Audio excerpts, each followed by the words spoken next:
My name is Jaycin Campbell. I'm a greyhound form expert and I've been working for Betfair for the last 18 months. Through owning greyhounds, I was a syndicate manager and I was forced to do a lot of previews for owners on how their dog would go. From that, I discovered a real passion and interest in doing the greyhound form. Coming from a horse racing background, I found it a lot easier. There was a lot less variables in doing it, and I've sort of just stuck with it the last couple of years and I've been going pretty good at it.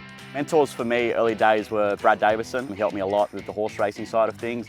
In terms of greyhounds, I was mostly self-taught. I obviously, early days, lent on trainers that I had greyhounds with, such as Mark Gatt, Ken Booty. Jaycin Campbell and the Campbell's Gambles crew, they've been solid supporters in recent months and they'll be no doubt cheering loudly down south. Yeah, for sure. Yeah, Jason's been unreal.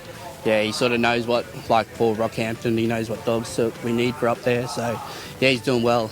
A great mate of mine, Mike Abbott, who used to be a trainer back in the day, he's helped me a lot with guidance in that sort of sector. But a lot of it has been self-taught. I think through making mistakes and errors, I've just continued grinding away, understanding where the potholes, I guess, are in greyhound racing form, and betting. And from there, I've sort of just been able to understand people are often willing to give you a chance. And if you do make an error here or there, as long as you don't make that same mistake twice, I think people are quite forgiving.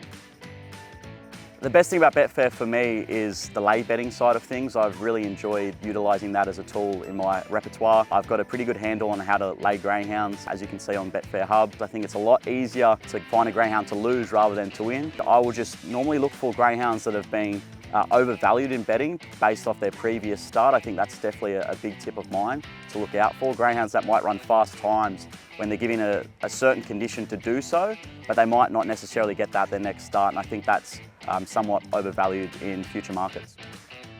Yeah, I think Betfair is extremely important to the current wagering and racing industry. It's really everything. We've seen over the last couple of years the rise of hundreds of online corporate bookmakers, and from there I think it's created a bit of a stale and uninviting environment to bet into. I would call them marketing arms more than actual bookmakers. They don't necessarily have an opinion and they are very likely to copy Betfair's pricing. I think that's extremely important to use Betfair as a tool, utilise that and understand you don't want to be taking unders, you always want to be taking overs, and with Betfair you can certainly do that.